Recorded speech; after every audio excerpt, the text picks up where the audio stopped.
was nothing. Somehow, out of this nothing came everything. Out of this vibrant nothingness, matter, energy, space, time, consciousness, mind emerged, came out. How is it that something as unconscious as the matter of the brain can ever give rise to something as immaterial as an experience?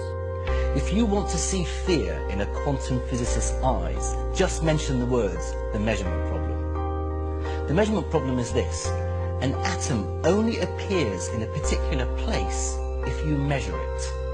In other words, an atom is spread out all over the place until a conscious observer decides to look at it. So the act of measurement or observation creates the entire universe.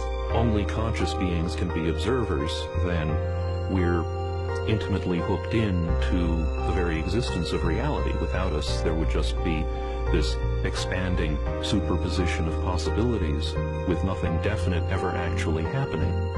Out of millions and millions of blobs of energy and light, photons and electrons, they make up this imaginary three-dimensional solid world, which doesn't exist at all according to relativity or quantum mechanics. Anytime we attempt to look at particles beyond a certain level, the very act of observation changes things. And in addition, the more you look at individual particles, the more you realize that there is no such thing as one electron.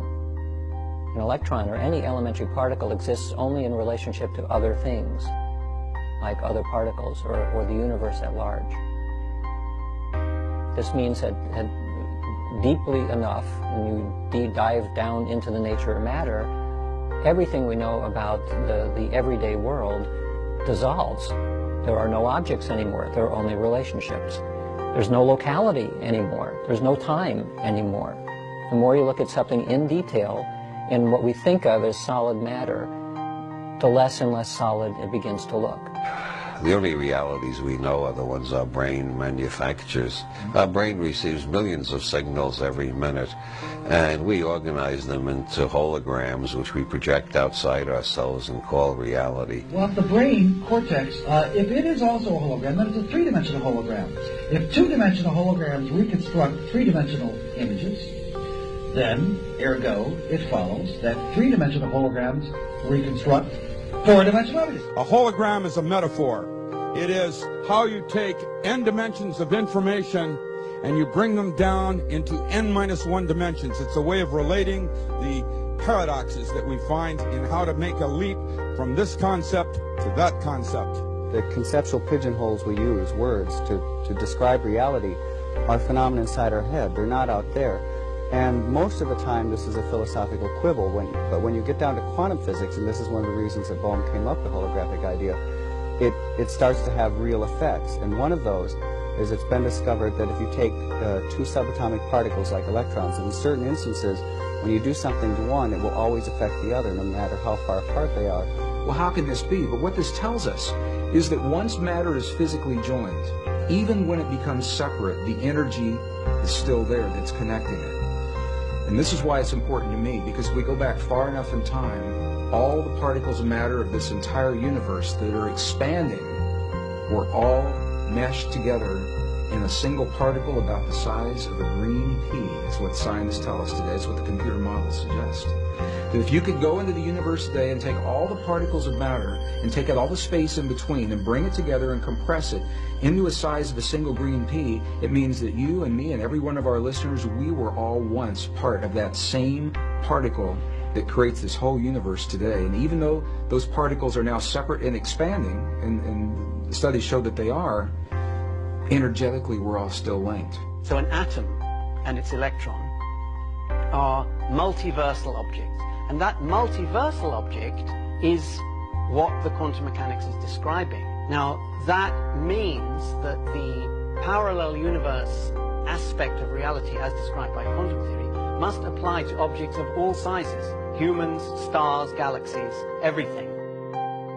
And that's why we call it the parallel universe theory rather than just parallel electrons theory.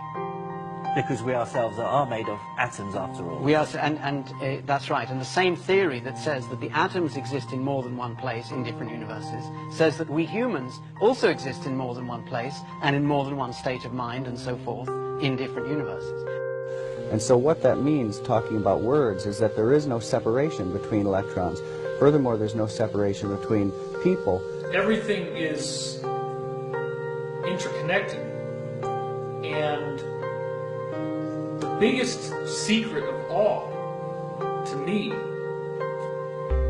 is the extent to which individuality is an illusion. Illusion comes from how our minds perceive. My illusion comes from my mind. Your illusion comes from your mind. You do not need to search anywhere else for the source of illusion. Wherever we search externally, we cannot find the source of illusion because your illusions come from within your mind. The big thing we're talking about here is a new way of thinking about this thing we call the person, the self, the beingness, the I.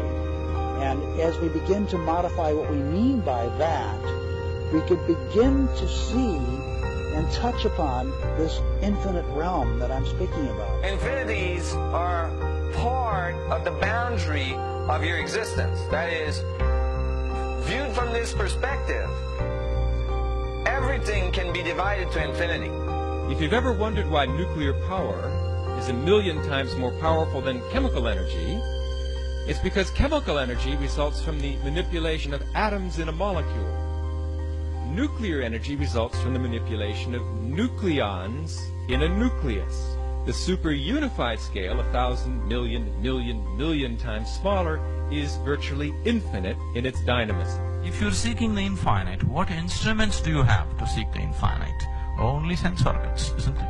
So through your sense organs, if you're seeking the infinite, it is like wanting to go to moon with a bullock cart. Isn't it so? That is the plight of humanity right now. With a limited perception, they're trying to grasp that which is beyond. So we try to perceive at the ultimate level of reality, and we search for any kind of method. For example, new technology, atomic power, etc. But search as we might, we cannot perceive the ultimate level of reality using these mechanisms. The ultimate level of reality is fundamentally empty we cannot find and not observable using these scientific methods. Science is involved in a perceptual enterprise, not primarily in gaining knowledge, though knowledge appears, but knowledge is a byproduct of it.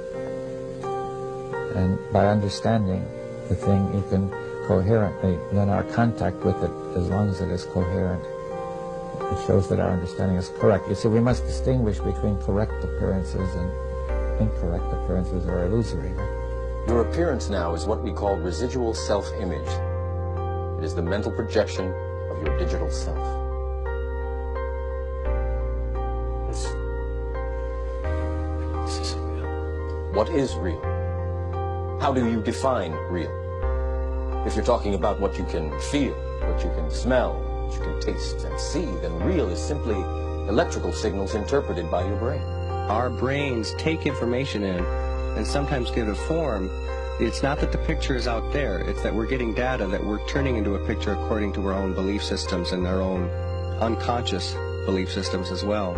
We know what is going on is that light comes in through the eyes, hits the back of the retina, triggers electrochemical impulses which travel down nerve fibers to the back of the brain, where the brain very cleverly, in about 1/10 of a second, puts it all together and says, this is what it looks like out there.